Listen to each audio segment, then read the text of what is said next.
ശ്രീത്തെ പാലക്കാട് തെരഞ്ഞെടുപ്പ് അവിടെ പോളിംഗ് ശതമാനം നമ്മൾ പ്രതീക്ഷിക്കുന്നത് വളരെ ഗംഭീരമായ പ്രചാരണമാണ് അവിടെ നടന്നത്. ഒരു തിരഞ്ഞെടുപ്പ് പ്രചാരണം എന്നുള്ള രീതിയിൽ മറ്റെല്ലാ മണ്ഡലങ്ങളിലേക്കാൾ ആവേശകരമായ പ്രചാരണം നടന്നു. ആ ആവേശം വോട്ടർമാരിലേക്ക് എത്തിയിട്ടുണ്ടോ, അവർ വോട്ട് ചെയ്യാൻ എത്തുന്നുണ്ടോ എന്നുള്ളത് ഒരു ചോദ്യമാണ്. കാരണം അങ്ങനെ വോട്ട് ചെയ്യാൻ എത്തിയാൽ മാത്രമേ ഈ മുന്നണികൾ പ്രതീക്ഷിക്കുന്നത് പോലെ വോട്ട് അവരുടെ പെട്ടിയിൽ വീണിട്ട് ജയസാധ്യത ആർക്കാണോ അവർ ജയിക്കണമെങ്കിൽ ഈ വോട്ട് മുഴുവൻ പോൾ ചെയ്യിക്കണം.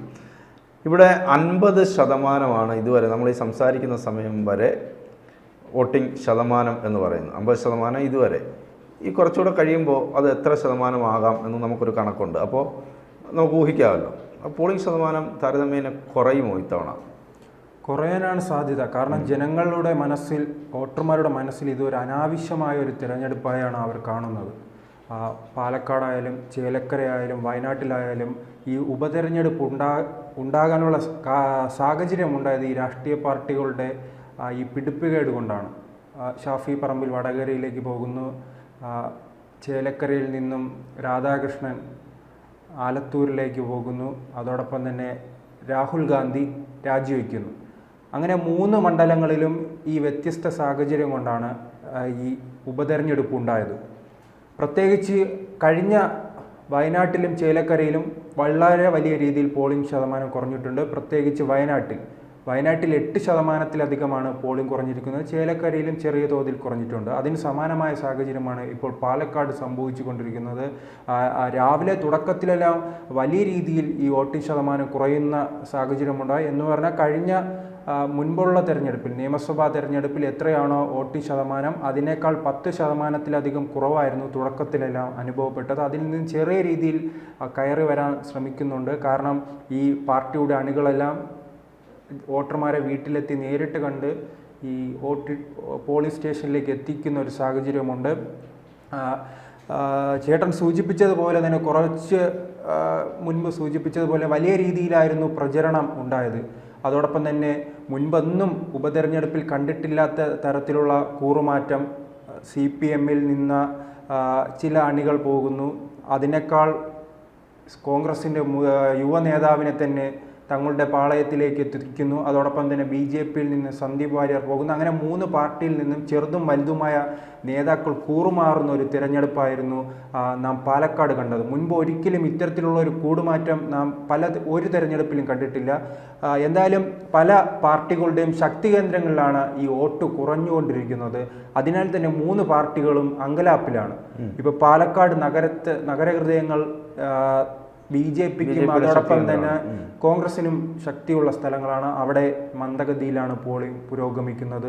അതോടൊപ്പം തന്നെ പിരായി കോൺഗ്രസിൻ്റെ ശക്തി കേന്ദ്രമാണ്. അവിടെയും ചെറിയ രീതിയിൽ കഴിഞ്ഞ തവണ ഷാഫി പറമ്പിന് വലിയ ഭൂരിപക്ഷം കിട്ടിയ പഞ്ചായത്തുകളാണ് അവിടെയെല്ലാം ഇപ്പോൾ മന്ദഗതിയിലാണ് പോളിംഗ് നടക്കുന്നത്. പക്ഷേ എനിക്ക് തോന്നുന്നത് ഇത് വളരെ വലിയ രീതിയിൽ തിരിച്ചടിക്കാൻ പോകുന്നത് കോൺഗ്രസിനെ ആയിരിക്കും. കോൺഗ്രസ് ഒരു കേഡർ പ്രസ്ഥാനമല്ല. CPM ആയാലും കോൺഗ്രസ് ആയാലും കേഡർ പ്രസ്ഥാനമാണ്.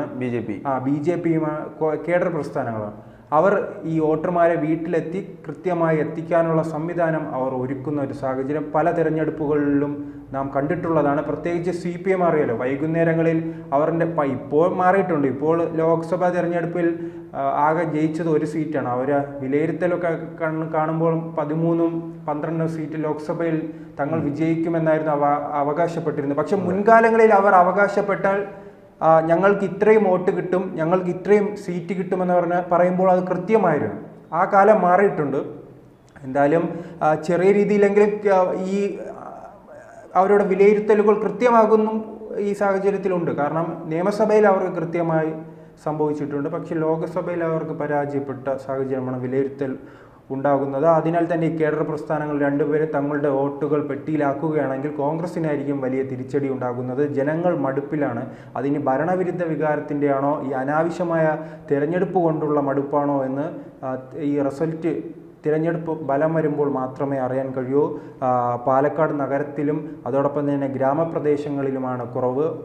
പാലക്കാട് നഗരപ്രദേശത്തെ മുനിസിപ്പാലിറ്റി വെച്ച് നോക്കുമ്പോൾ ഗ്രാമപ്രദേശങ്ങളിൽ ഭേദപ്പെട്ട പോളിംഗ് ആണ്. പക്ഷെ കഴിഞ്ഞ തവണയായിട്ടാണല്ലോ നമ്മൾ താരതമ്യം ചെയ്യാനുള്ളത്. കാരണം BJPയും അതോടൊപ്പം തന്നെ കോൺഗ്രസും തമ്മിൽ നേരിട്ട് ഒരു മത്സരമായിരുന്നു അന്ന് ഉണ്ടായിരുന്നത്. മെട്രോമാൻ ശ്രീധരനും ഷാഫി പറമ്പിലും തമ്മിലുള്ള ശക്തമായ മത്സരത്തിൽ 3500-ലധികം വോട്ടിൻ്റെ ഭൂരിപക്ഷത്തിലാണ് ഷാഫി പറമ്പിൽ ജയിച്ചത്. അത് ചെറിയൊരു ഭൂരിപക്ഷമാണ്, ചിലപ്പോൾ ഒരു പഞ്ചായത്ത് കൊണ്ട് തന്നെ മാറാവുന്ന ഒരു ചെറിയ ഭൂരിപക്ഷം. അങ്ങനെ ഒരു കടുത്ത മത്സരം നടക്കുന്ന സാഹചര്യത്തിൽ ഈ ഉപതെരഞ്ഞെടുപ്പ് വരുമ്പോൾ എന്തായാലും വോട്ട് ശതമാനം വർദ്ധിക്കാനുള്ള സാഹചര്യമാണ് ഉള്ളത്. മുൻപ് പല ഉപതെരഞ്ഞെടുപ്പുകളിലും വോട്ട് ശതമാനം വർദ്ധിക്കാനുള്ള സാധ്യതയാണ്. കാരണം സംസ്ഥാന നേതാക്കളും ദേശീയ നേതാക്കളും അടക്കമുള്ളവർ നിരന്തരം ജനങ്ങളിലേക്ക് എത്തി അവരെ പ്രചരണം നടത്തി നേരിട്ടാണല്ലോ ആവശ്യപ്പെടുന്നത്. അല്ലാതെ ഇപ്പോൾ ഒരു നിയമസഭാ തെരഞ്ഞെടുപ്പോ മറ്റ് തെരഞ്ഞെടുപ്പോ വരുമ്പോൾ മുതിർന്ന നേതാക്കളൊന്നും വീടുകളിലെത്തി എന്തായാലും പ്രചരണം നടത്തില്ല. മറിച്ച് ഉപതെരഞ്ഞെടുപ്പ് വരുമ്പോൾ ഓരോ ബൂത്തിൻ്റെയും ചുമതല ചിലപ്പോൾ ഒരു ദേശീയ നേതാവിനോ സംസ്ഥാന നേതാവിനോ ആയിരിക്കും നൽകുന്നത്. അത്തരത്തിൽ ഈ പ്രധാനപ്പെട്ട നേതാക്കൾ വോട്ട് ചോദിക്കുന്നതിനാൽ തന്നെ ജനങ്ങളും അതിന് അനുകൂലമായാണ് പ്രതികരിക്കുന്നത്. അവർ വോട്ട് ചെയ്യാനും എത്തുന്നത് കൊണ്ടാണ് ഈ പൊതുവെ വോട്ടിൻ്റെ ശതമാനം വർദ്ധിക്കുന്നത്. പക്ഷേ ഇത്തവണ അത് പൂർണ്ണമായി തന്നെ കാണുന്നില്ല. അതിൻ്റെ തുടക്കം വയനാട്ടിലായിരുന്നു. വയനാട്ടിൽ പ്രിയങ്ക എന്ന ദേശീയ നേതാവ് വന്നിട്ടും രാഹുൽ ഗാന്ധി ഉൾപ്പെടെയുള്ളവർ നിരന്തര പ്രചരണം നടത്തിയിട്ടും UDFൻ്റെ സംവിധാനം മുഴുവൻ അവിടെ പ്രവർത്തിച്ചിട്ടും വോട്ട് ശതമാനം 8%-ലധികം കുറയുന്ന സാഹചര്യമുണ്ടായി. അതോടൊപ്പം തന്നെ ശക്തമായ ത്രികോണ മത്സരം നടന്ന ഒരു മണ്ഡലമാണ് ചേലക്കര. അവിടെയും ഈ ഭരണവിരുദ്ധ വികാരം മറികടക്കുവാനുള്ള ശ്രമത്തിൻ്റെ ഭാഗമായി ചേലക്കരയിൽ തങ്ങളുടെ MLA ജയിക്കുകയാണെങ്കിൽ CPMന് പറയാം ഇനി ഭരണവിരുദ്ധ വികാരം കേരളത്തിലില്ല, അതുകൊണ്ടാണ് ചേലക്കരയിൽ നമ്മുടെ സ്ഥാനാർത്ഥി ജയിച്ചത് എന്ന ഒരു പ്രസ്താവന ഇറക്കാലോ. അതിനു വേണ്ടിയായിരുന്നു വലിയ രീതിയിൽ പ്രവർത്തനം നടത്തി. അതോടൊപ്പം തന്നെ UDFൻ്റെ രമ്യ ഹരിദാസിനെ വിജയിപ്പിച്ചെടുക്കുക എന്ന രീതിയിൽ UDFും പ്രവർത്തിച്ചു. BJP തങ്ങളുടെ അവിടുത്തെ പ്രാദേശികമായ നേതാവിനെ നിർത്തുകയും തൃശ്ശൂർ മണ്ഡലമാണല്ലോ, തൃശ്ശൂർ മണ്ഡലത്തിൽ തൃശ്ശൂർ മോഡൽ എന്ന് അവർ ഉദ്ദേശിക്കുന്നത് പുതിയ വോട്ടർമാരെ ഈ വോട്ടർ പട്ടികയിൽ ഉൾപ്പെടുത്തി വോട്ട് ചെയ്യിച്ച് ലീഡ് വർദ്ധിപ്പിക്കുക, തങ്ങളുടെ വോട്ടിംഗ് ശതമാനം വർദ്ധിപ്പിക്കുക എന്നാണ് BJPയുടെ തന്ത്രം. അത് ഈ തൃശ്ശൂരും പരീക്ഷിച്ചതായാണ്, ഈ ചേലക്കരയിലും പരീക്ഷിച്ചതായാണ് എന്തായാലും BJP അവകാശപ്പെടുന്നത്. അങ്ങനെ 3 പാർട്ടികളും ശക്തമായി തന്നെ പോരാടിയിട്ടും അവിടെയും വോട്ട് ശതമാനം ഒരു കുറയുന്ന സാഹചര്യമുണ്ടായി.